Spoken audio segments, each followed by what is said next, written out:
I'm Erica, I'm Maddie. and we are Wake Forest Duffenlanger, also known as Wake DL. So the two of us decided to start talking a lot about gender, patriarchy, sexism in debate starting at the end of our sophomore year, and this has been something then that we've been really focusing our debate arguments on for the entirety of our junior and now senior years of college. And it's been something that's been really productive for us, just individually as people, learning a lot about the world, institutions, through a different lens that you're traditionally taught in policy debate. And so we kind of wanted to bring some of that information here to make that more accessible and to be able to help people who do want to start talking about gender in debate but aren't necessarily sure where to start with that process. So I think that talking about this is important both to have effects on the way that the debate community operates. So injecting feminist scholarship into discussions about policies or macro versus micro political structures is important because it teaches individuals a lot who might not necessarily be forced to confront feminist issues on a day-to-day basis. And I also think, too, that having these discussions is able to change individuals for the better. So just kind of forcing yourself to engage in feminist scholarship and literature is an important way to evaluate the ways in which you might experience patriarchal oppression, but you might also be a tool in which patriarchal oppression is exerted forward. And so having discussions about violence against women and gender is an important way to recognize how that operates on the micro and macro levels. So a slogan that the WDI uses a lot is debate like a girl. And that has been something that is traditionally devalued in a lot of different senses. So to be a girl is something that is seen as weak, meek, not powerful, not intelligent. And so the WDI has tried to reclaim that term in a way that is positive and productive. And so throughout the lecture, I think, consider, what do you think when you hear debate like a girl? Is that something that is empowering to you, or is that something that has negative connotations? And think about why it may be that way, and begin to challenge yourself on a lot of the assumptions that you may or may not make about women or girls in the debate community.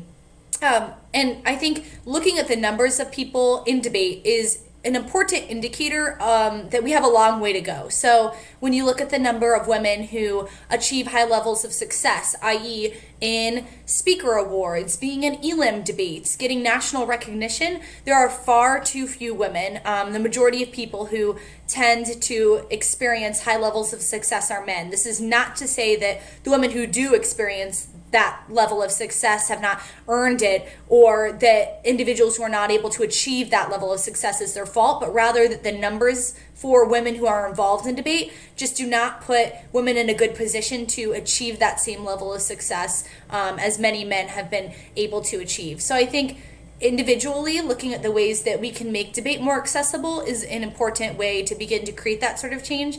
One part that I think is important is the lack of female role models that exist, because the further you get into debate, so through college, women tend to drop out after high school, then into coaching. There are far fewer female coaches than male coaches, and so I think for those of us who are older in the community, reach out to those who are younger, be a mentor, be supportive. But for those of you that are younger in the community and are looking to somebody to look up to, reach out to somebody, find somebody's email, just talk to somebody at a tournament who you've seen be successful before, and begin creating those relationships that are supportive for you and make you feel comfortable, safe, and included in debate. And I think that's a really important start to being able to deal with some of the numbers problems and exclusion that women have, because you're not alone, and finding out that there are other people who experience some of the same problems is a good way to deal with that. The majority of the rest of the lecture is going to be about different forms of feminist scholarship and how to inject that into debate, but I think it's important to forefront that discussion because debate is not isolated from a lot of the structural things that we'll be talking about later. So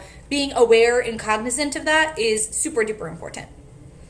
As a precursor, we just want to talk about how there are many feminisms. So when you think of feminist theory, you generally, I think in society, people think of one base literature, and that does not exist, because although patriarchal dominance is universal, it doesn't manifest itself monolithically. Furthermore, women does not exist as a singular category. There are multiple women's that exist across different racial, ethnic, religious, able-bodied, class, and geographical lines. And that's really important because it changes the way that those women experience patriarchy and have violence scripted upon their bodies because of the sort of different intersectional ways that they exist. It's also important to forefront that although this lecture is about people who identify as women and are coded as such by society, that gender is also not a binary, that there are people who do not identify as men or women and exist along a gender queer sort of continuum, and also that transgendered individuals experience a kind of patriarchal violence because of the way that they are seen as expressing their genders improperly, which means that their experience with the way that patriarchal violence operates will be different in a unique form that should be discussed for one of the feminisms. I also think that the way that bodies are assigned privilege is based on different gender lines, that it does not suggest that women are the only people that experience patriarchy. Also, we want to forefront the idea that a lot of times the way that patriarchy operates is internalized. So women on women violence is sort of how it manifests itself in a lot of times. So things like slut shaming, where other women generally bash people's sexual choices, is a manifestation of that sexism. So we want to look at the ways in which we all sort of participate in these systems because of the way that these sort of dominant structures and ideologies have been internalized, and we've all learned them throughout our entire lives. Also, one other thing to add is that if you're watching this and you're not a woman, or you are somebody who identifies as a male, don't, close the box and exit the screen now because you don't think this is about you, because feminism is for everybody. And I think that it's important, like Erica just mentioned, to acknowledge the way that we can produce patriarchy, but we can also experience it. So if you feel that this isn't specifically targeted at your specific social location, that is not a reason to kind of write off the information that this has to offer. It was important and a good baseline to learn a bunch of different authors that people generally read and are based in the different strands of feminism, because I know that was really helpful for me starting off, is to sort of just read and to sort of become familiar with a bunch of the different feminisms, and then to figure out which ones made sense to me and which authors I was really driving with. So this is by no means an exclusive list of the kinds of feminisms or authors. It is just sort of our personal list of people that we read and have found really helpful. And so we're going to go through a bunch of different kinds and throw a bunch of different names at you, but we will probably get Turn's Case to post a list of this so you can access it and don't have to worry about writing all the names down.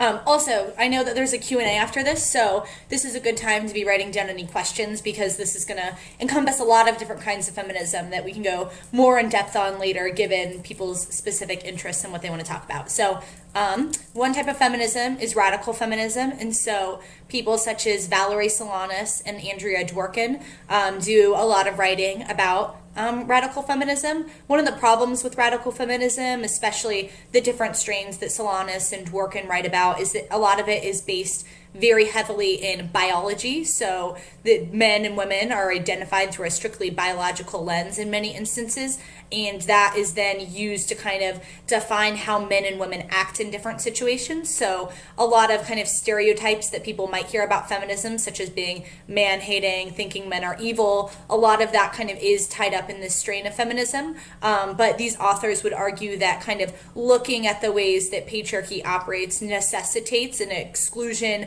of men in those instances, given the power that they have been given. And so one alternative that is heavily written within this literature is lesbian separatism, which discusses the idea of what it looks like to imagine and live in a world where only women exist. So women removing themselves from men, and it also includes a discussion of the way that queer feminism operates through what it means to be lesbian. And so a lot of the authors discuss how lesbian can be something that isn't just who you are sexually attracted to, but it's rather a question of orienting yourself towards loving other women, and it can be something that is also sexual, but this is kind of what the literature writes about. And so a lot of times when you see radical feminism used in debate, it will be something like lesbian separatism or the Scum Manifesto, which means the Society for Cutting Up Men. And so those are kind of two different ways that radical feminism can be injected into debate. And also, radical feminist authors are vehemently against sort of reformist policies and rather think that because of the way patriarchal dominance has structured the system, that necessitates a complete overthrow of the civil society and the way that infrastructures have dominated and been set up.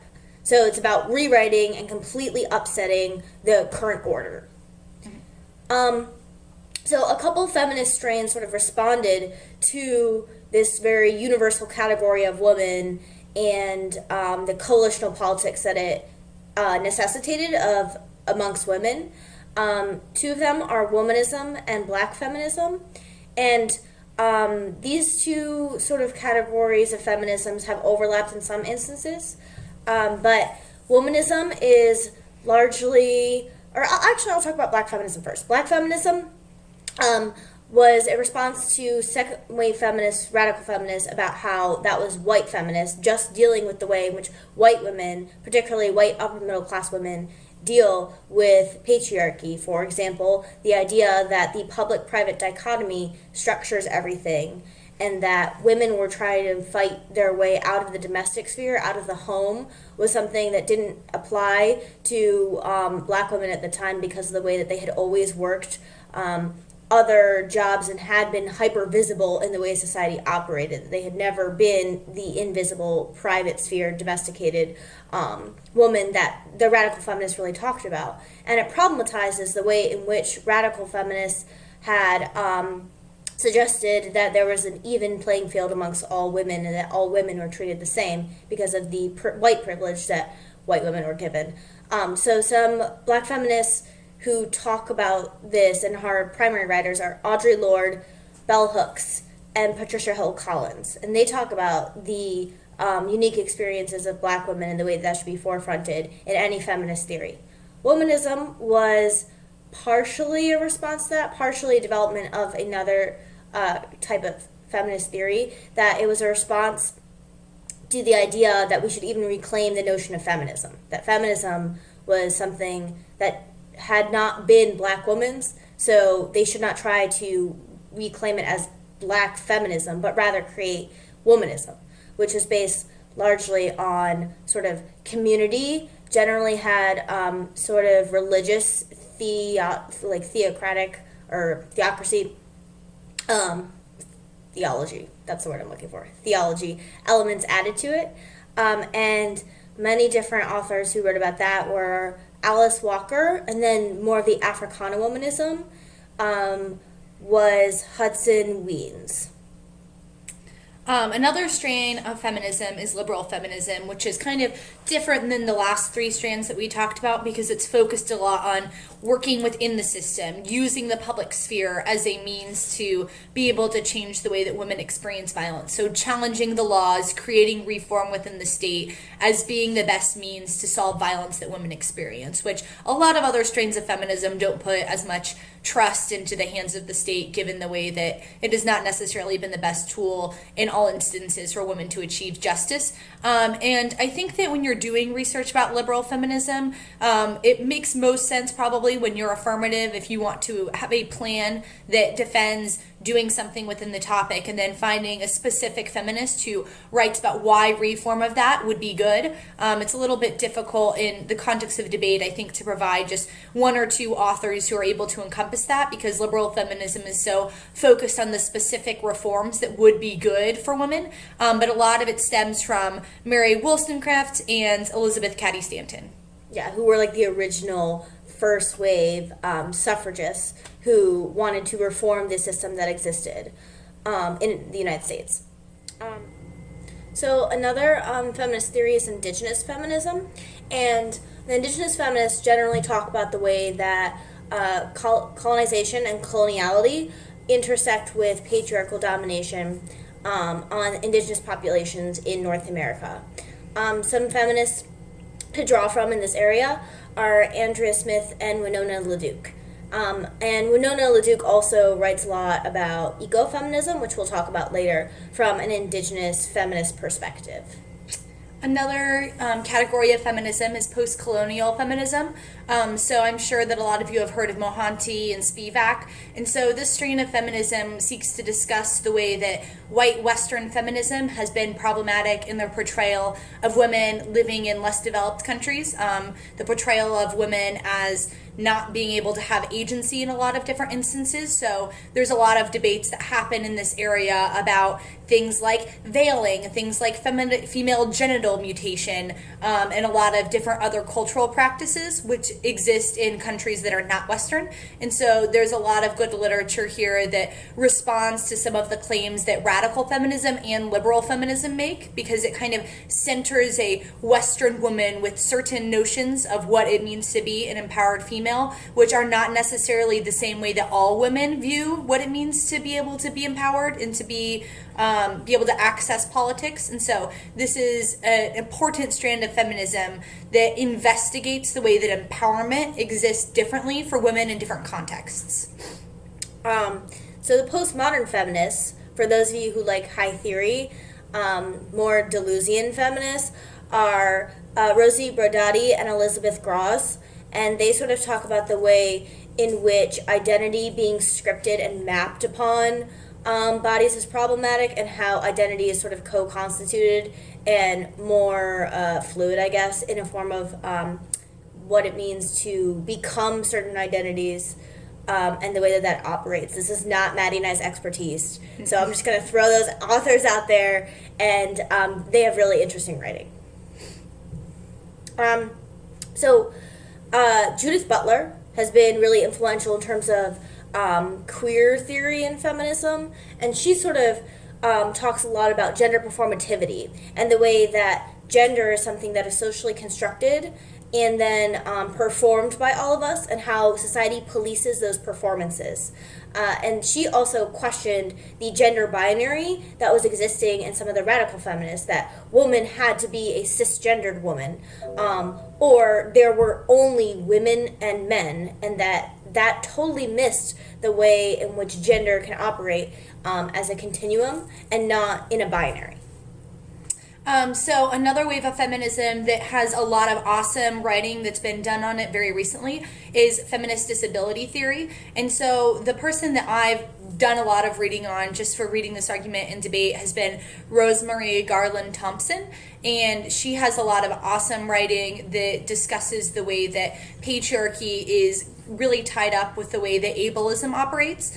And so this is very productive to have this discussion, especially in debates that are centered around identity and what it means to include discussions of ability and discussions that have traditionally excluded ability and disability as sectors of analysis and how oppression and privilege operate.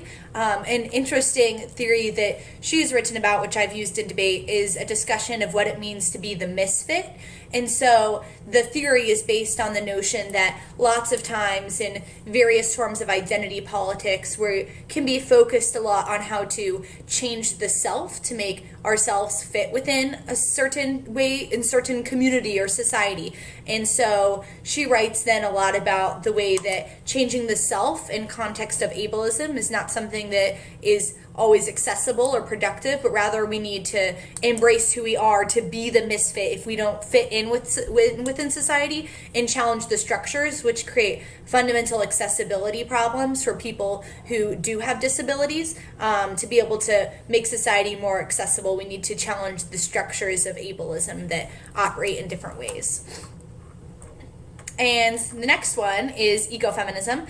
And so a lot of the most productive times that it is to use ecofeminist literature and debate is if you're debating an affirmative that talks about the environment, or if your topic has to do something with the environment and you incorporate ecofeminist literature as part of your 1AC. So yeah, like energy topic. Exactly. Or like the ocean too. Yeah. And so Val Plumwood and Connie Bullis are both really good authors to look into if you're interested in reading some ecofeminist literature. But ecofeminism, I feel like, can operate in two different ways. So there is the strain of ecofeminism that tends to be a lot more essentialist. So it makes arguments about how women are more tied to nature. A lot of times that is through a process of socialization that has put women in the private sphere, kind of separated them from culture, politics, which are all within the public sphere. And the same notion that allows for us to dominate and control and exploit nature are the same sort of thought processes that allow for us to dominate, control, and exploit women, because both the nature and women have been overcoded in society as not productive, not valuable, and irrational, not controllable, which are obviously problematic ways that society has stereotyped women, kind of mapped the environment to only see what we can use from it. And so the ultimate conclusion then of this type of argumentation is that it's that patriarchal domination that justifies violence against women also justifies violence against nature. So we must interrupt that way of thinking in order to create any change. But kind of the other second wave of ecofeminism is just more a discussion of the way that environmental policies and science has been one that has typically been male dominated, and that women's perspectives and voices have been lacking in those scientific environmental conversations, and to include a variety of perspectives that will give us the tools to deal with the environmental problems that we're facing. We need to make sure that these sort of political environmental arenas are more accessible and include different perspectives to be able to deal with that form of violence. The next category is Marxist feminism, or feminist materialism. And so two people to look into for this sort of argument are Teresa Ebert and Colin Farrelly. And so this is a little bit different than how traditional capitalist Marxist Ks operate, and that they use kind of a feminist framework for describing the way that economic capitalist exploitation operates. So it frames all of that sort of domination through economic means within a patriarchal lens. So the way that individuals who are able to access things like class privilege have been given the privilege to be able to remove themselves from certain instances in which they might experience violence. So a lot of times this theory can be used to kind of explain the way that different identity groups experience oppression as something that stems from economic from an economic base. So a lot of the theory discusses the way that there is an economic base which structures society, but there are superstructures that then stem from that base. So things like patriarchy, racism, governmentality are all different superstructures that these authors would argue stem from an economic base rationality, which justifies kind of using and exploiting different bodies because it helps maintain the economic system, which benefits economic elites. Also, Marxist feminists revalue labor. So, for example, reproductive labor, having children is considered labor, where in traditional Marxism it's often not considered. The next category is Chicana feminism. So this deals with the way in which Mexican American feminists deal with some of the borderland issues and the way in which patriarchy sort of intersects with machismo and the United States response to things like Mexican immigration, etc. And so some feminist authors to draw from are Gloria Anzaldúa and Norma Alacron.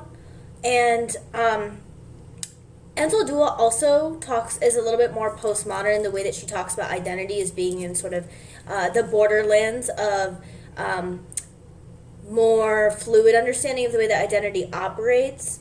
And I think that what she illustrates is that these categories are not neat categories. Chicana feminists can also be postmodern. I guess, ecofeminists, can also be liberal feminists. The way in which they operate are not super distinct, but it's important to sort of talk about the main people who are considered experts in those certain fields. Psychoanalytic feminism is something that Maddie and I also are not experts in. And the way in which, I guess, Freud and Lacan's theories have informed and sort of been critiqued by psychoanalytic feminists as being patriarchal.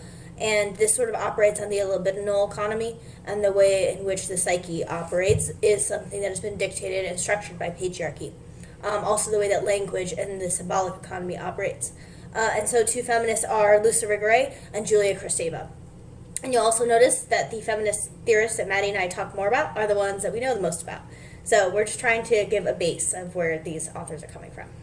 And then the last category that we're going to discuss before we kind of start talking about the affirmative and negative and incorporating gender arguments is feminism and international relations. So authors such as Lauren Wilcox and Ann Tickner are both critics of international relations and the way that they operate through patriarchal codes. So when we discuss the difference between the masculine and the feminine, this isn't something that is tied to sex or biology, but rather they are different constructs which promote certain values. So when we discuss what it means to be masculine, society has dictated that as being powerful, aggressive, influential, and valuing those traits. Whereas when we discuss femininity, as I kind of was talking about earlier, when what it means to debate like a girl, those are things that have been seen as devalued, seen as not influential, should not be aggressive, should not be powerful. And those two categories have been mapped onto men and women in different ways. But the point of IR theory is to discuss the way that these constructs exist when we have discussions about political arenas. So in context of hegemony, that would be one that is masculine, and it promotes the idea that we should dominate, control other countries in order to be able to utilize them however we like, as a strategy that is very self-serving for the United States. And so feminist IR theory would say that the reason that a lot of the wars that IR tries to avoid happens is because of the way that we orient our politics in a way that always seeks to exert control over otherized countries, feminized countries, who are not seen as having the same sort of political value or political esteem that the U.S. has identified itself with. And that justifies violence against bodies that are not seen as developed as the United States. It's basically the intersection of gender and security. Yeah. So if you're familiar with the security K, it just has a gender spin on it. So Maddie and I are now going to talk about how we actually take these theories and apply them to writing arguments. So I'm going to talk about the AF stuff because I'm the 2A. I think there's no one right way to write an AF. Obviously, everyone has their own formula. For me, the literature and theory is really what drives the way that I write my AFs. Some people who write sort of the non-traditional AFs like Maddie and I do really just have a blank screen in front of them and write what they're thinking and what their relationship to the topic is, and more of a personal aspect, and that just is what works for them. But I really like to go to the theory directly and have that drive my understanding of the topic and where I want the AF to go.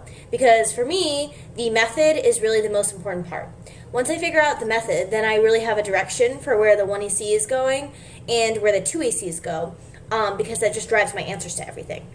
I generally know how I want to talk about the topic in terms of how it relates to patriarchy, but not so much how I want to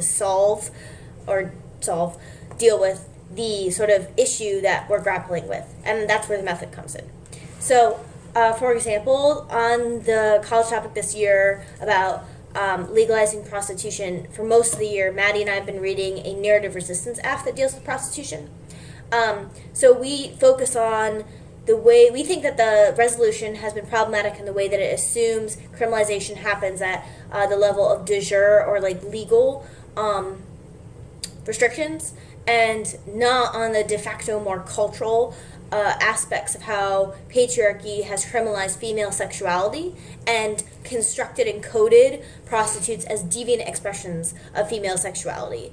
So we talk about the way in which feminists have sort of constructed prostitutes as either the high-class call girl who is liberated and uses prostitution as sort of a way to get liberation through sexuality. And we talk about the flaws in that model, and also the flaws in the model that says that prostitution is exclusively female sexual slavery, and the way that it then portrays prostitutes as solely the victims of male violence without any agency. And we wanted to problematize those two monolithic descriptions, and the way that patriarchy reinforces those through labeling women as either the virgin or the whore, etc. And the way that those labeling processes justify violence. So we chose to use narrative resistance as the method, that the process of sharing stories not only disrupts sort of the myths that exist that universalize what it means to be a prostitute and how that experience functions, but also that the communication amongst prostitutes through narratives is really important to deal with sort of coalitions and through the healing of what it means to express your story. So once I found the narrative resistance method in the context of prostitution, it was then very easy for me to figure out where the app was going to go. And so once I have the method, one or two cards or article that I cut, then that really drives the writing of the 1AC, and I script the 1AC sort of around the method card. And that's just sort of how I write the AF. And then 2AC writing, I think it's really important to group the different sort of things you're going to be answering, because it's too difficult to be able to figure out all the specifics. So people are going to say framework. So you want to make sure that you have a block to framework, and all of that entails, which means that you are responding to the sort of liberal feminist, if you're reading an AF like mine, a liberal feminist approach that state reformism is the way to go, and sort of this state method version of framework, but also the theoretical, more stasis point is good for limits and deliberation and decision-making skills. So there's the two versions of framework that you have to answer and be ready and prepared for. And that doubles with casework, because you know that the teams that are going to read framework, or maybe some other teams, are going to put cards on case about why the state and reformism would solve the F, and why turning away from the state is problematic. Then I sort of group for the structural Ks that encompass sort of universal theories that will respond to the AF. So, Cap K, Marxism. That responds to any AF that talks about identity politics. It responds to any AF that talks about affect. It responds to any AF that focuses on a structure that is not capitalism. And so you want to be prepared for that, obviously. Also, Afro-pessimism. If you're not reading an AF that is Afro-pessimism links to you, because it says that the move to, I guess, do anything in civil society would replicate trying to be included in the category of human, which is a link. So you want to make sure that you prepare against that critique and the ways in which the teams that you're going to debate specifically read it. Also, the anthropocentrism critique is another structural K that encompasses and answers many different identity politics arguments. And so it's not that big anymore in college, but certainly some teams still read it, and you want to be able to think through how you'd answer it. And those are what I think of as like the three generic Ks that that definitely link to sort of the AF that you should think about. The next is sort of high theory critiques. So if you say something about identity politics, then things like Baudrillard, things like critiques of the way that identity is scripted, and arguments about why that doesn't operate at the symbolic level or whatever the high theory Ks say, which I don't really know. Then you want to be able to answer that. There's also a lot of back and forth in feminist literature with some of these people. So you find direct responses to people that try to deconstruct identity from a feminist perspective. You find direct responses to Baudrillard, to Deleuze, to theories of becoming from feminist literature. And so that's really where you want to focus things. Also, the next critique genre that I sort of think of as the counter performances or counter methods. So think about the ways in which what people are doing. This involves a lot of scouting, but like what the teams that are not encapsulated by the sort of groups that I'm talking about will do, and how their sort of innovation applies to your AF, and thinking about what the holes in your AF are in terms of other feminist theories. So you want to think about your response. If you're not reading Black feminism or womanism, what is your response to that?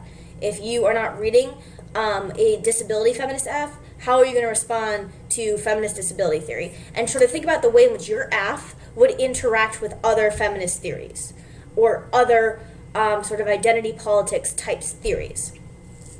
Also, the Academy K, tuck and yang type style is something that you want to think about. So you have to think about how you're affirmative and why reading it in an academic space, why reading it in debate is good.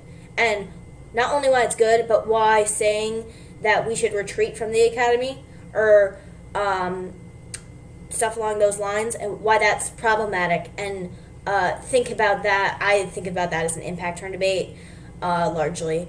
Also, something that I think a lot of 2As haven't thought about much is competition theory. Because of the way that New Debate is operating, competition is not something the community has completely decided upon.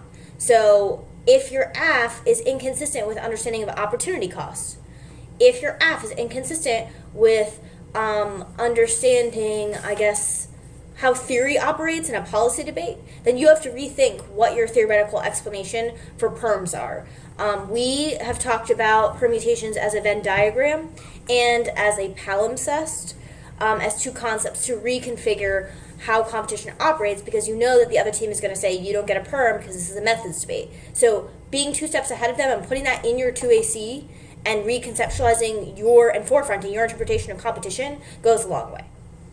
So obviously giving the 1AR is something that can be very difficult because you have to cover the entirety of the block where they get the chance to make a lot of specific arguments that can be very contextualized to your affirmative. And I know that no matter what style of debate, dealing with the 1AR is something that can be difficult, but I kind of have a few different tips for what I use that help me make sure that I'm generally, hopefully, able to cover the arguments that were most important in the block. And so I think when you're thinking about the different arguments that people are going to be reading against you, you kind of want to think about what the spirit, I guess, of those arguments are. So like, what does framework mean in context of an affirmative that talks about gender? What does capitalism mean in an affirmative that talks about gender? And think about that and kind of come up with what you think the best arguments are to deal with the strategy as a whole. So I can give a couple of different examples. The arguments we tend to hear the most are capitalism and framework. But the way that I deal with that is that at the top of my 1AR on each flow, I will give the 2 to 3 best arguments that I think that we have to answer that position, which is obviously something that I deliberate with Erica about, but tends to be pretty much the same whenever I hear those positions. And so make sure that you're in close contact between the 1A and the 2A to make sure you're extending the right arguments. I know that's an obvious one, but I think that in context of framework, what is the spirit of it? The spirit of framework is to dictate a model of debate that they think is better than the way that the 1AC's model of debate has operated. And so what does that mean when the affirmative is trying to talk about gender and the negative says that you can talk about that but in a different way? And so I think the spirit of that could be spun to be a tool of masculine control. So when I get to framework, that will be the first argument that I make, is that framework is a tool that tries to control the way that engagement and debate happens, which prioritizes the way that things that happen in the status quo, like rationality, public politics, it prioritizes the way that politics operate now, which precludes the ability to include different perspectives, which have often been excluded and feminized. So obviously this is in the context of our affirmative, but narrative resistance is not a strategy that has been allowed into the law. And so generally in context of creating policy, a lot of it is based off of hard research, facts, data, not individual experiences or the way that people interact with the law on a more personal, micro-political level. And so kind of making that distinction about what their vision of debate does for your vision of debate is one of the ways that I think you can get some offense and make sure you get the arguments you need out on top. In context of capitalism, I think that an important argument that I always highlight, and I think this makes sense no matter what kind of affirmative you read, if it's at all about identity, but if you ask after they read the 1NC, so you've said that we should prefer a movement that is based on capitalism. And the movement that you picture, if a woman stands up and wants to talk about sexual violence she's experienced in that space, what does your alternative tell her to do? And so a lot of times the negative team will be like, well, she can talk about it, but it's just a question of forefronting capitalism. But I turn that into a double bind argument that I do at the top of my 1AR. So I think that this is useful, kind of, I already said this, but with any kind of affirmative that talks about identity. But you can make the argument that their links, because the links are usually, you talk about identity politics, that trades off with a focus on capitalism. The link is a double bind.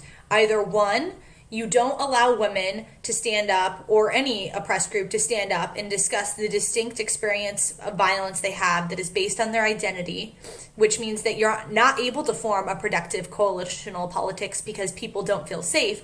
Or two, the second part of the double bind is that you do allow for that to happen, which proves that there's no link and the permutation would solve.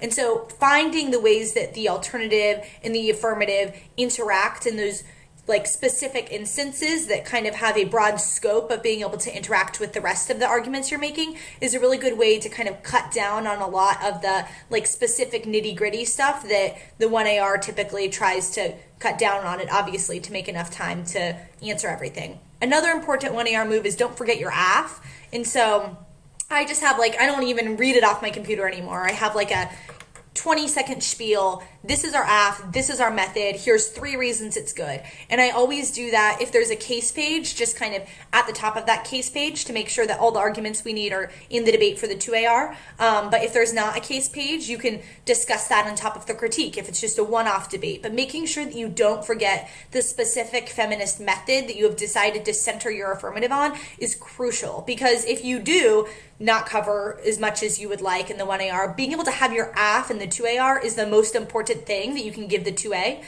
because then they can do a lot of extrapolation from the base of the AF, even if you don't extend the specific cards and arguments that were on the different off-case positions. Also, because the method's really important, you have to forefront, I don't even care if it's explicitly flagged in the block, why floating picks are bad and why the neg can't advocate the AF method. That is just number one rule in my book, is that's always in the 1AR. Also with framework, you've probably figured out after the block which version of framework they're really going with. Is it going to be something that's more theoretical, or is it going to be why the state and liberal feminist approach would solve the AF?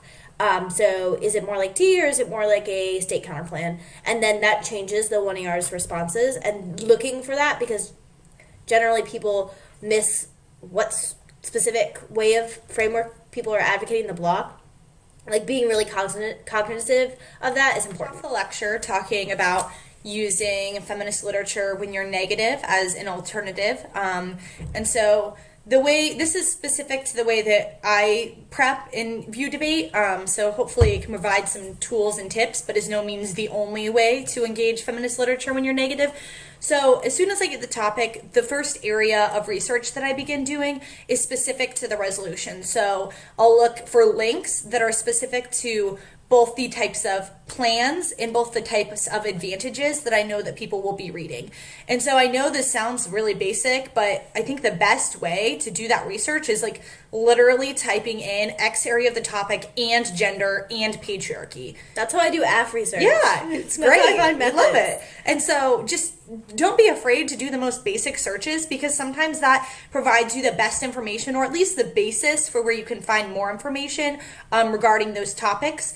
Even if you're just doing it on Google and you find some complete rando who has a blog, they might have they might have some good sites or some good references that you can look into further, that will just kind of begin your train of thought, and you can then begin keeping a list of terms that might be specific to that wave of feminism that writes about X topic or whatever. And so beginning with the links, I think, is really important.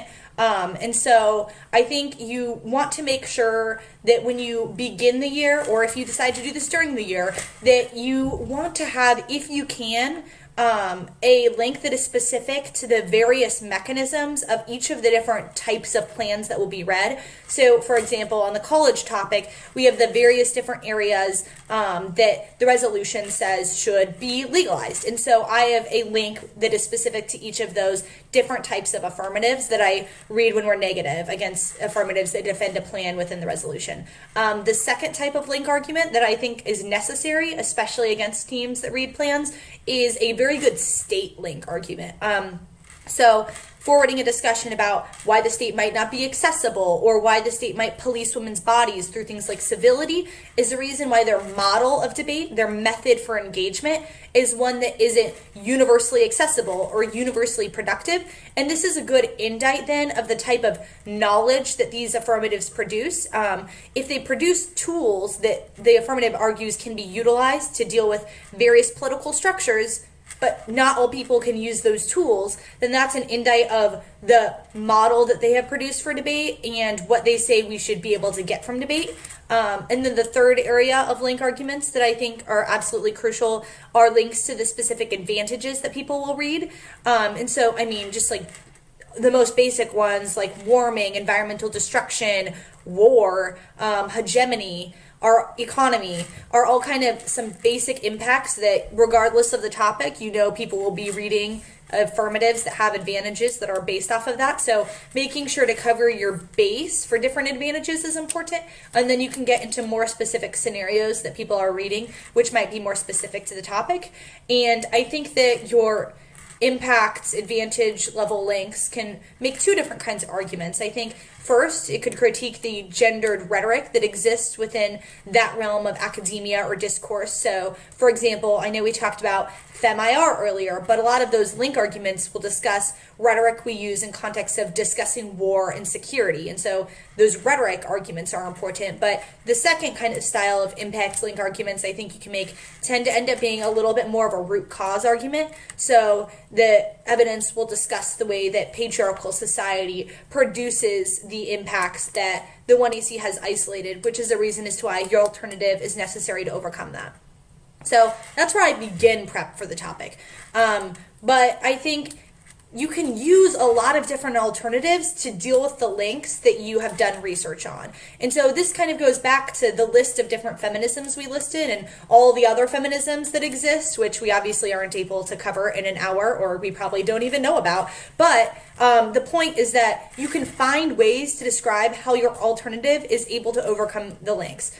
Sometimes maybe it's a stretch, but I know that in some areas it's easier to make those extrapolations, like, for example, ecofeminism, feminism IR, because the alternative evidence you'll read will be specific to those specific examples, but you can also find different forms of feminist scholarship. For example, feminist killjoy is an argument we've read a lot, and we don't have any alternative evidence really that is specific to all the links we read, but our alternative evidence discusses the way that it is productive to be pessimistic about civil society, about macro politics, and the way that we choose to engage those structures. And so then we're able to kind of make arguments as to why their hope, their reliance on the USFG, on the United States at large, to be able to overcome those issues is not only misguided, but is also a dangerous form of politics, because it means we're never able to kind of see the mindset of dominance and hegemonic masculinity which produce those impacts to begin with. And so finding something that is just really interesting to you and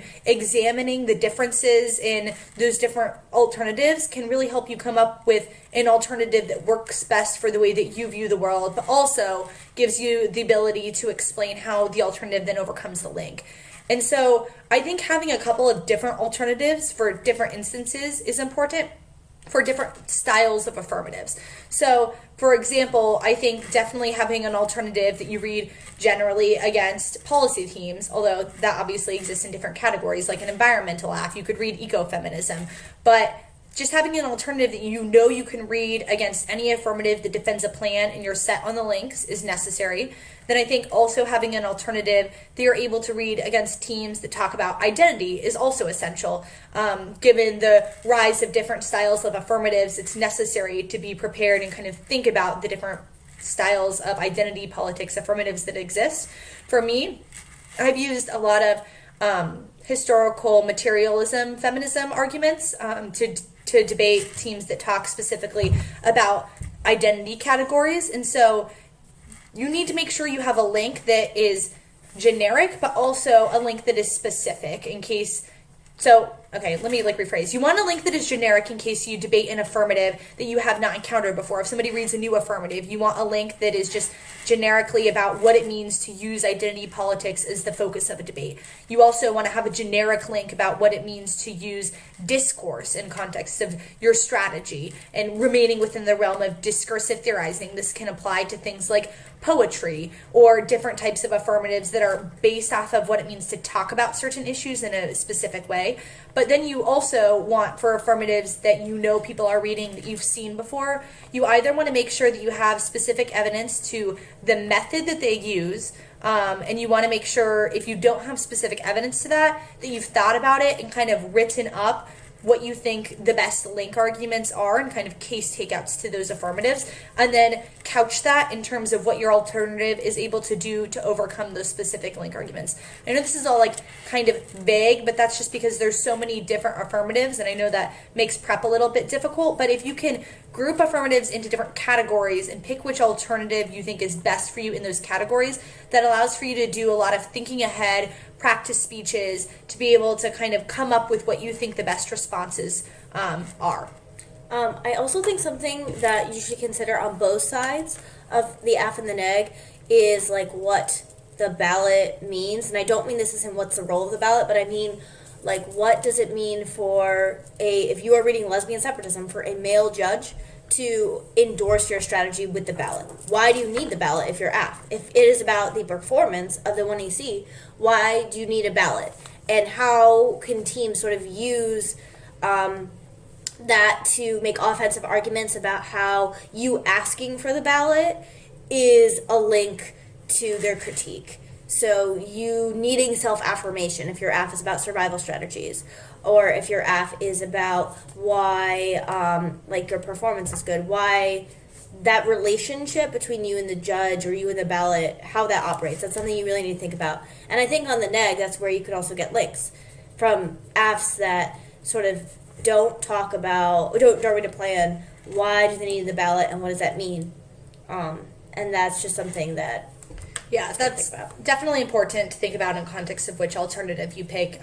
What we've done that I find to be useful is, for us, in the way that we debate, it's been most useful for us to say that the ballot represents who did the better debating, and then just win the arguments as to why your scholarship is more important and better. But I know that there are people who argue that the ballot is a productive tool that is able to create change through things like gaining representation in the community, and how more ballots reward that form of scholarship in a way that is able to inject people into elimination rounds. So just kind of be prepared and be aware for discussions about ballots when you're negative and affirmative too as well. But just know how you want to defend that before you give the 1NC, because you probably should know that for cross-ex of the 1NC.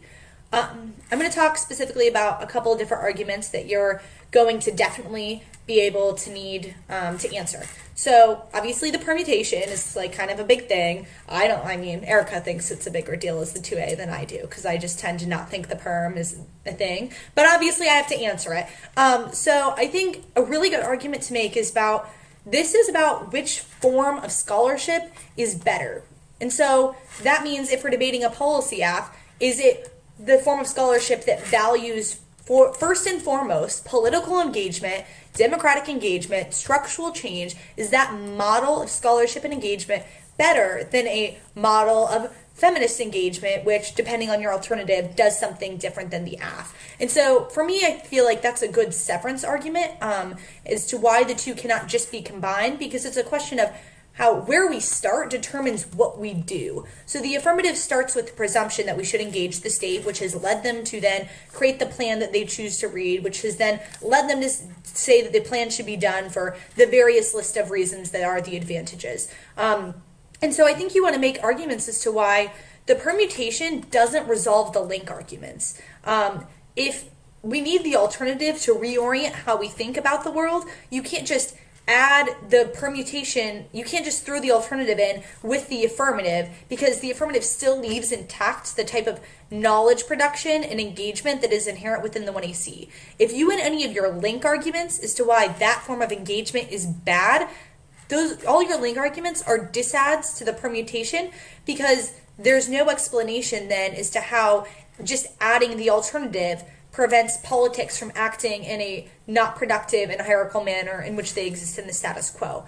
And I think then you also want to make arguments as to why if you win your link arguments, politics are corrupt now, that's a reason as to why the permutation is just co-option. It's the stealing of feminist scholarship. It's incorporating that as a means to just appease people who are mad about how the system exists in the status quo. It's the facade of liberal reforms, which really just gets incorporated in and used as a tactic that is then supposed to make people align themselves with the form of politics that the 1EC advocates uncritically, because the affirmative is able to say, but we incorporated feminist scholarship, no more patriarchy, which obviously is not the case. This is also very biased too, so I apologize for how much I'm writing off the perm, but you need to make sure you answer the permutation, but you also just, in your ethos, you kind of want to mock what that means, because I don't really think that in most debates there is a very good explanation of how the permutation is able to specifically overcome each link, especially if your links are about discourse and representations. That was done, that was said, you can't just get rid of that, which is another reason is why the affirmative is severance. And I don't think you need to make severance as like ticky-tacky theory debates, but rather just like when you sever your politics, that precludes the ability to have a feminist engagement and dialectic with your AF, because you always remove the parts then that people have problems with. And so that removal means that there is no accountability in the sort of politics that you offer.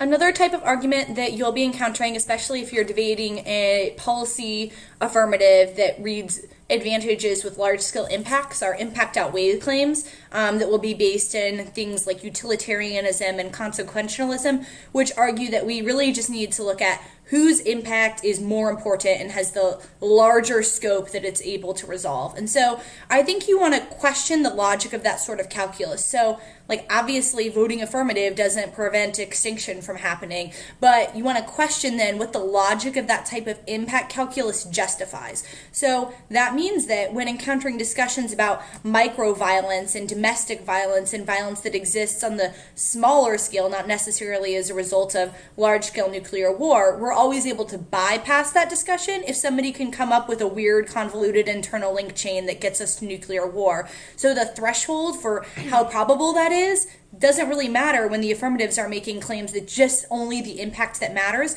but not taking the probability into account for that is not a productive way to engage the debate, because that means that every time somebody wants to talk about oppression that is faced by women on a day-to-day basis, that's never seen as having as large of an implication as larger scale violence, which precludes the ability to ever have those discussions. So, like I was saying earlier, we need to have a discussion of what each type of scholarship justifies, and that's what their decision calculus or their impact calculus does justify. Also with that, so essentially it's the difference between structural violence and flashpoint conflicts. So the affirmative essentially is saying that the flashpoint conflict is the real war, when they don't look at the structural violence, the everyday war, and it essentially describes the absence of flashpoint conflicts as peace, which is not true. Yeah.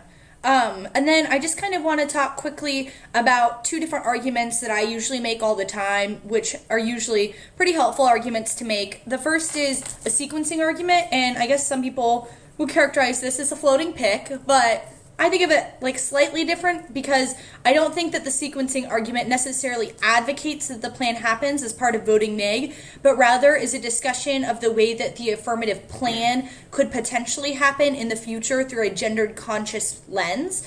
And so I think then that you can make arguments about why maybe in context of like the college topic, for example, like maybe legalizing marijuana isn't the worst possible thing that could be done. But if the negative has links to the way that that gets co-opted by current civil society and the way that the rhetoric the affirmative has used or the justifications for the AF are problematic, that's a reason as to why the way that the 1AC was presented is not desirable, but rather that opening up the discussion to include a gendered perspective is an important way of then being able to construct better ways of doing that. So the alternative doesn't necessarily define what that looks like or how that happens, but rather that your form of scholarship is not one that precludes discussions about how political debates about the topic occur, but rather you think that we need to reorient how these discussions happen and the purpose for these discussions in order to create the best sort of actions to take against different forms of violence or different potential like threats that humanity faces or humanity faces. Also, gender language is also important because it reveals the way that male pronouns have been universalized to talk about all peoples. Also, as a 1N in cross-sex, when people ask me, will the alternative ever advocate the AF? Could legalization happen in the world of the alt? My answer is always not in the way the 1AC has done so. And so that just gets a lot of things. Yeah, I feel like it's better to just not advocate that you do the AF because then you'll have to have a big discussion about what a floating pick means. Is that good or bad for debate? But rather discuss what your vision of politics does. And then the second argument that I usually make, I call the distancing dissad. And so this is also against teams that choose to focus the debate on a political action to be taken at the macro level. And this argument basically is critique of the focus on institutions as kind of the root cause of all the problems that society faces. And so I think that it's sorry, I was thinking like humanity. Humanity. Sorry, continue. Well, anyways, the argument is basically just that when we only focus on the way that the state causes large scale and micro scale forms of violence, that ignores the way that individuals can also cause that form of violence to exist. So, for example, in discussions about warming, if somebody reads an affirmative with a plan that seeks to solve warming, you can make arguments about how their sole focus on the way that the state and structures, larger structures, cause warming precludes the ability to see the way that individuals also do that as well. And that when we, drive for 10 hours to a debate tournament and throw away 10 water bottles every day, that sort of violence towards the environment is not something that the affirmative is able to encapsulate, which means that even if you target larger structures, it's the logic of environmental domination that exists on the micro level that they're not able to interrupt. So including a feminist perspective that looks at the way that microviolence happens, how power runs through us, and how we are complicit within a lot of the impacts is an important way to actually be able to solve some of the AF impacts. So that's kind of a big solvency takeout claim that I think is productive. And it's also a reason as to why the alternative has a better form of engagement to deal with the way that different sort of violence and war and environmental destruction happen on the micro level. And so I think this is about an hour, so I know we're about to do a question and answer in the future, in 24 hours. And on Saturday. Yes. And so I hope that you came up with some questions during this, and we can have a good debate. Yeah, we'll talk. We'll talk about it. We can talk about some feminisms. See you in a few. See you in a few.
Greetings from Houston, Texas. I'm Eric Bean from Turns Case, and all of us here would like to thank you for watching the second installment in our Weekend of Champions lecture series, Debate Like a Girl, with Erica Duff and Maddie Linger.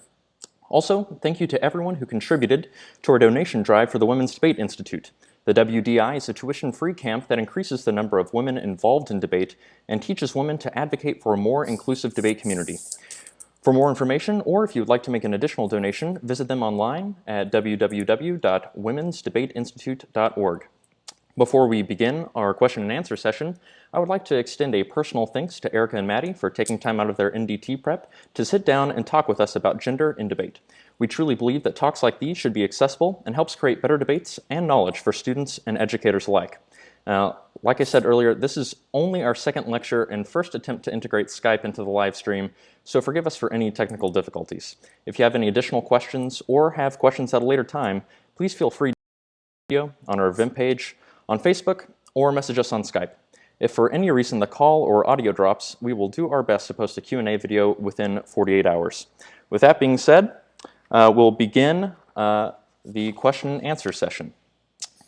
One of the first things that you mentioned is the importance of having female role models in debate. Who would you say are your female role models? Well, I don't know, for me, I feel like there's a lot of them.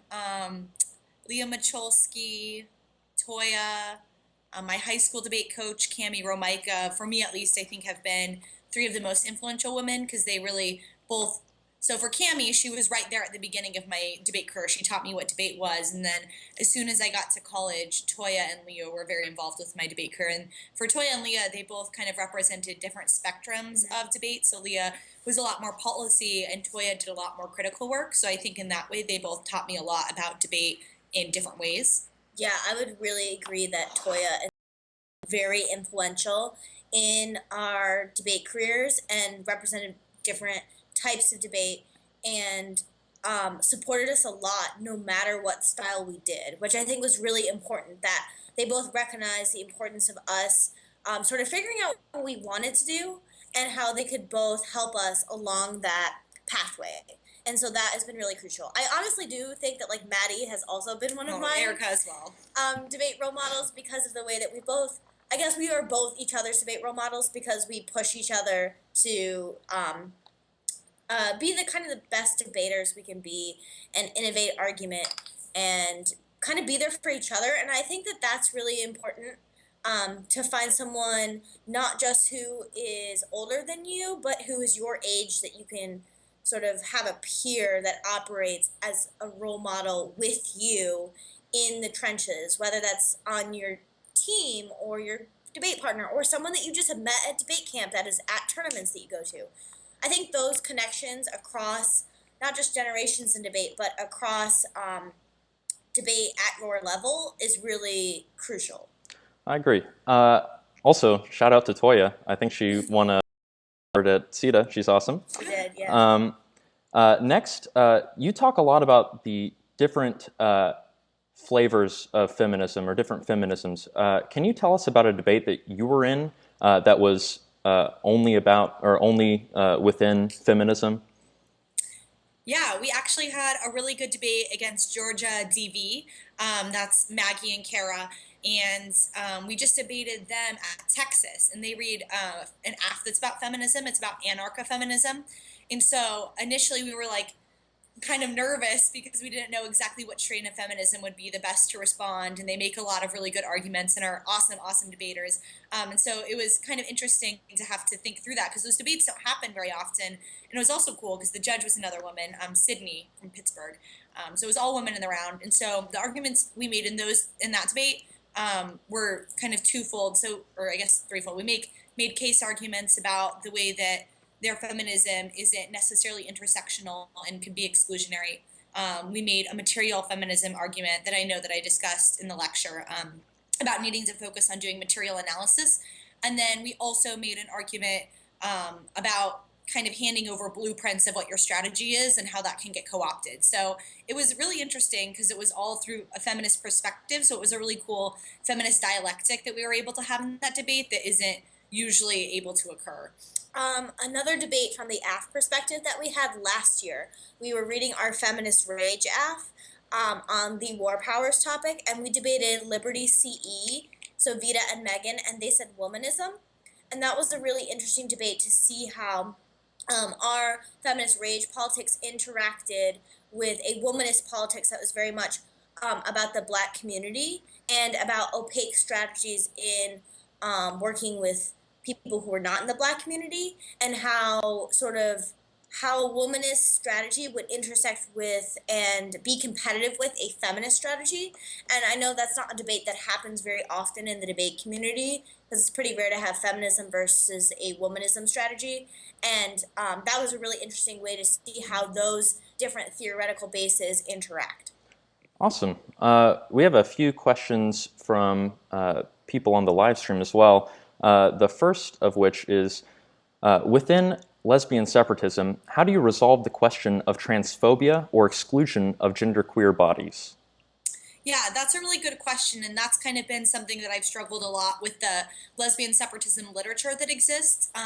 But when we read that argument, we usually say that we don't define gender biologically. We critique that notion of the literature that exists, and we say that women and man are not stable categories and are not just defined biologically. There are social aspects, but there can also be biological aspects where a woman who is like born with biological cisgendered sex features is then experiencing a certain type of oppression that trans women might not experience in the same way. So there are distinctions among different categories of women, and we don't define women as one stable category in the way that we interpret the literature. So I think kind of putting your own spin on it and critiquing that aspect of lesbian separatism, but defining it more openly to make it more inclusive is the best way to deal with that, because I don't think that it is productive to define gender so rigidly as a lot of lesbian separatist authors do. And that's something that I think I enjoy doing, is sort of taking a literature base and interpreting it and putting a 1NC or 1AC together that has our own spin on it, to sort of use a literature base that may have happened in the 1970s and apply it to a more contemporary context, thinking about how theories about gender and women have developed. And so we talk about why it is productive to imagine spaces without men, but why it might be problematic to assume that women is only one stable category of cisgender. So I think to reimagine how you understand lesbian separatism is productive in that instance, although there would definitely be a debate about that amongst people who critique lesbian separatism. So you should be prepared for a debate about essentialism. Sure.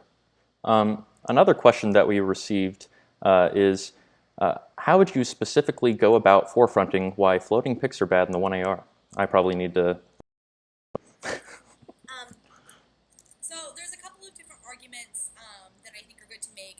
The first is the stealing of scholarship, and so this obviously depends on the critique that the other team is reading that you would want to make a little bit more specific, but the idea that the scholarship of the 1AC is something that can be subsumed and taken by the negative team as a reason to vote for them is a masculine tactic to take scholarship away from women who have used that as a productive process to create something meaningful that is able to challenge patriarchy. So stealing scholarship is a dissad to the floating pick. If we win that the scholarship is a good idea, that's a reason you would vote affirmative.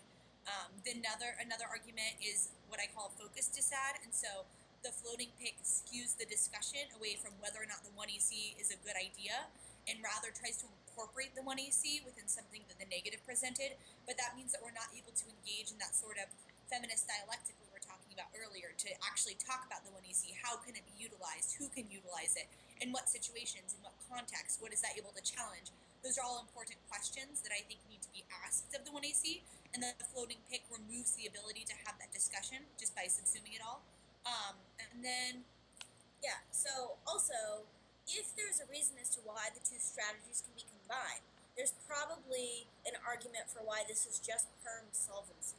That all of the reasons as to why the floating pick are a good idea are reasons as to why the combination of the two scholarships would also be a good idea and consistent with what the negative is talking about. And so I think just twisting it and making it a reason as to why the perm solves can be a viable option. What this does mean is that you have to figure out and ask in cross-ex of the 2NC what the floating pick is, how it functions specifically, and what parts of the AF it excludes. And that's really crucial for figuring out whether it really is competitive with the 1AC. And if it is competitive with the 1AC, then there's probably an advantage that you can have to why the AF is better. Because if they've picked out of one part of the 1AC, then you have to have a reason as to why it's good, because you probably thought about everything you've put in the 1AC. Also, I think that there's probably a reason along with that as to why it doesn't solve the 1AC. So, for example, when we debated Michigan, Krakow, and Morgan earlier this year, when we were reading our narrative resistance AF, which I know I talked about during the lecture, they read a floating pick that says, because they were reading an argument about queer futurity, and failure. So they said that you should advocate the narratives of the 1AC, but read them as failures. So if that's the floating pick that they're advocating, our response was that that doesn't solve the AF, and it has some disadvantages, because if you read those narratives as failures, what does that mean for people, prostitutes, that our AF talks about, who have experienced sexual violence, to stand up and give their story, and then be told that those are failures, that those are not successful, they're not productive. And so you should really think about what the floating pick is saying and how that relates to the 1AC. And there's probably either a permutation ground or a doesn't solve the AF argument. So you want to make two levels of theoretical and then also just this does not solve the AF kind of argument. Are both necessary, I think, in the 1AR. And even sort of forefronting that in the 2AC can be helpful. Okay, good advice. Another question that we have here is for the 2015 to 16 high school topic, which is the surveillance topic, what type of fem arguments are more applicable? So this is something I haven't thought a whole lot about yet. I feel like it'll be an interesting topic since it's about decreasing surveillance. That will be a little bit interesting because that's probably something that a lot of feminist literature on face deals with.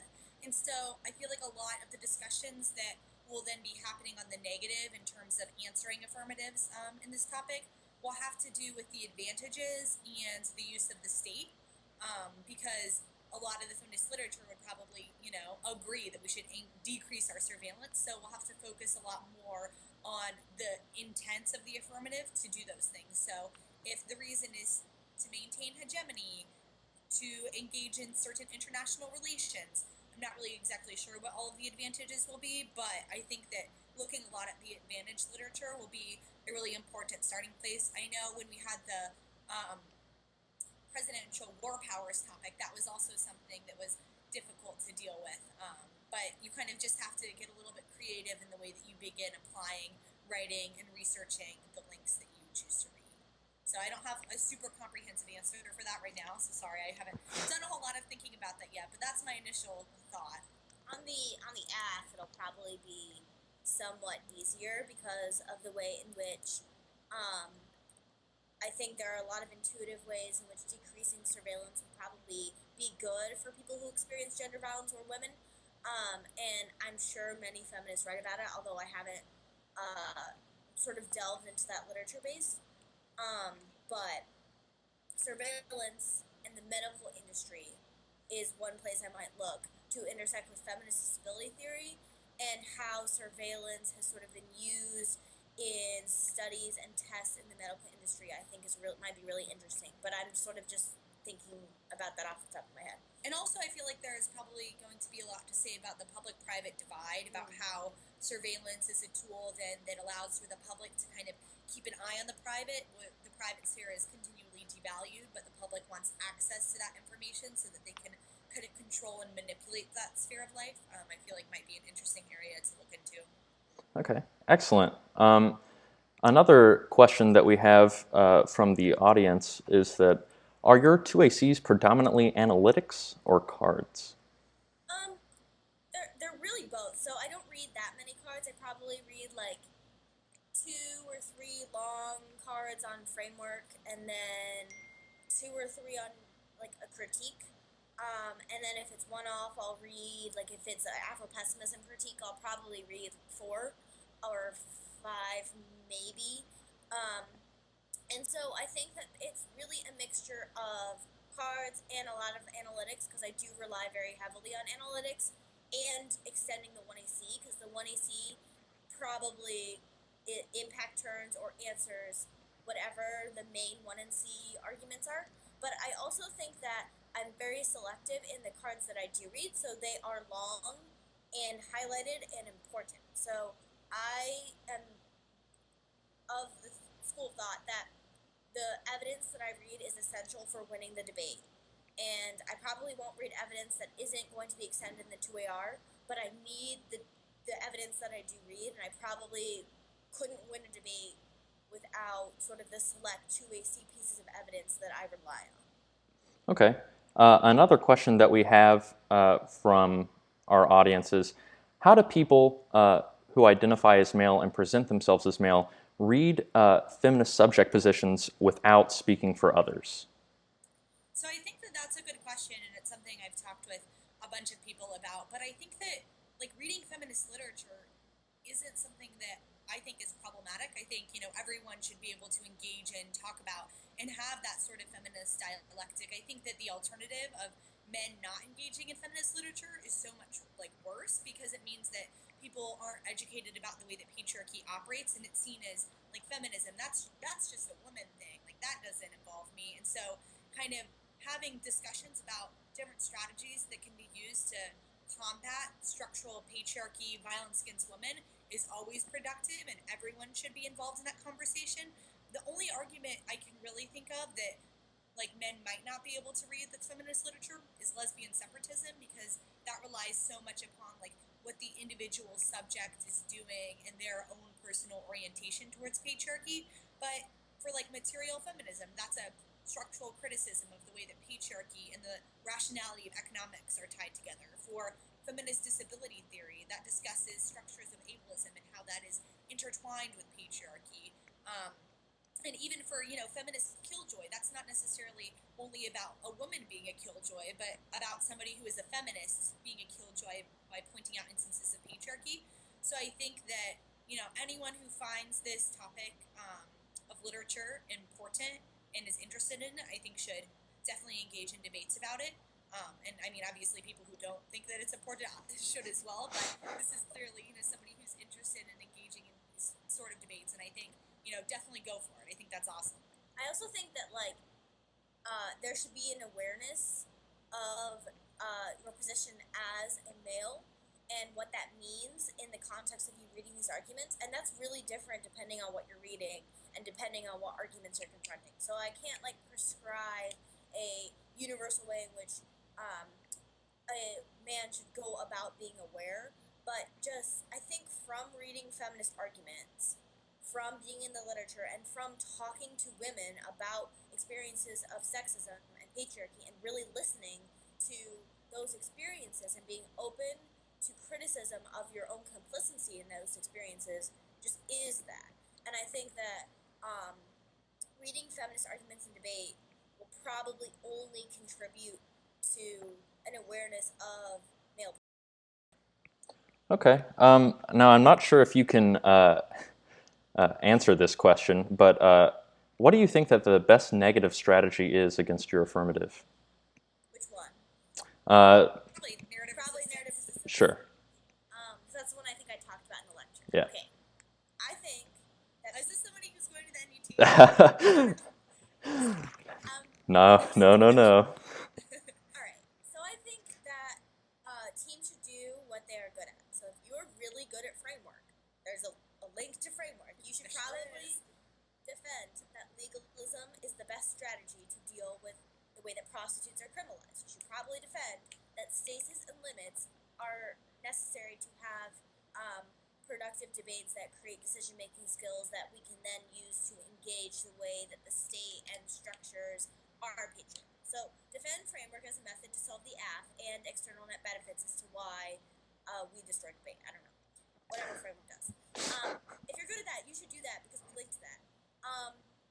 If you are good at things like Afro-pessimism and you have a lot of knowledge in that background and that's something that speaks to you, then there is a debate to be had about whether we endorse an understanding of subjecthood and humanism and are a form of white feminism that can then be criticized by a root cause argument about the way that ontology of blackness orients the way violence operates and the way that we may be talking about quotidian violence but not ontological gratuitous violence, and why that distinction is very important. So do that. That links to our app also to some degree. But what I do think are, I guess, more specific debates is I think that saying taking the second wave approach that prostitution is always a form of sexual slavery, that by endorsing prostitution in some instances, we then open the possibility for women to be manipulated through the way that masculinity is pervasive in society. I think there's a very in-depth debate in the literature. I formulated my app as a critique partially to that because of the back and forth that happens amongst scholars about prostitution. So that's another route. I also think that critiques about, I don't know, property in person. Carol Pateman talks about the way in which understanding the body as a commodity is problematic and that you should reject the idea of contracts to begin with and that the app has some sort of faith in that and that focusing on how individual women can get agency through things like narrative resistance as a form of healing and catharsis is a link to that idea because it erases the way that structures have sort of totally manipulated and dictated how agency happens, and so that focus could be bad. So I think that there are a bunch of negative arguments that we've debated all of those positions that apply. I also think there might be an interesting argument about the way that feminist disability theory interacts with prostitution that my app doesn't theorize about, but I haven't thought about that because the perm probably would make sense about narrative resistance in the context of feminist disability theory. So maybe not, but I was just throwing ideas out there. But I think the other sort of four positions I articulated are ones that interact with the literature that we read. Okay, the last question that I have here is, when you're affirmative, how do you generally set up a model of competition that you were discussing in your lecture that precludes or responds to the "this is a methods debate, no permutations" framing that the negative generally makes? Sure. So the one that we make a lot is that you should understand competition as a Venn diagram. And what that means is that you should, so a Venn diagram, I'll just maybe draw it because I have pen and paper in front of me. My God. So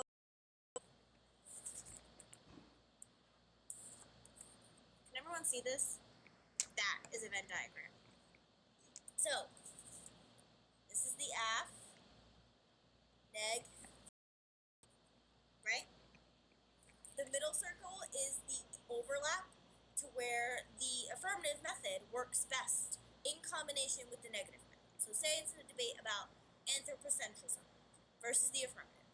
Then where that method overlaps will be where a feminist resistance strategy would work very well with an anthropocentric resistance strategy that rejects humanism. But the permutation isn't just looking at that overlap. It endorses the entirety of the AF circle. So there are also presumably places in which the affirmative method functions best by itself and where it functions best with the alternative. And so you vote for the entirety of the AF circle, the overlap, and the 1AC.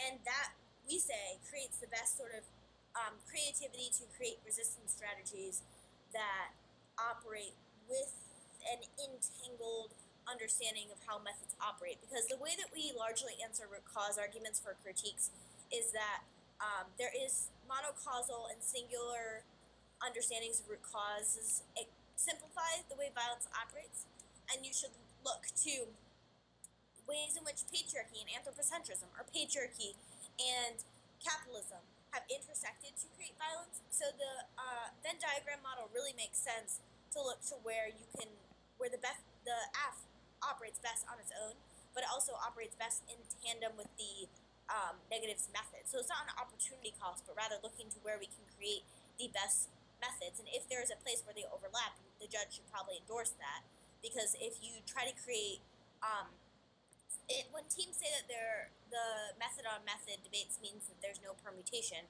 then that doesn't ever allow for analysis to look at the ways in which these systems are really entangled with one another, and how certain methods really are do work best when they are combined. So that's really what the Venn diagram model does. The palimpsest model, which we have also said, is a little bit more complex, and I haven't worked out all of the arguments, but it basically looks at how nothing is original and distinct, about how methods are always overlapping and being written on top of each other. So a palimpsest in sort of literature, in English humanities, which is where we draw the concept from, is the idea that documents and literature are always written on top of each other, and the original will always sort of bleed through, will always appear in the text. And the permutation is essentially that. It is the movement between the affirmative and the negative method. So basically, those two concepts of a Venn diagram and a palimpsest are very in tandem and work well with the affirmative we read. So you might want to be careful if your AF method doesn't work well with that understanding of how competition will work. But that's sort of how we defend what permutations look like. It's sort of movement between methods. It's where methods can be combined best to resist violence best. And we give concrete examples depending on what the debate's about. Well, Erica and Maddie, thank you so much again for taking time out of your very busy schedule to come and do a Q&A and give us a lecture. It is thoroughly appreciated. And from everyone here at Turns Case, which is me and Eric Lanning, we thank everyone that has contributed, watched, and donated money. And with that, we will leave you. The next lecture that we have is CETA champion Beth Mendenhall with Closing Arguments, Oceans Edition. So that will be tomorrow from 2 p.m. to 4 p.m. Central Time. Thank you again.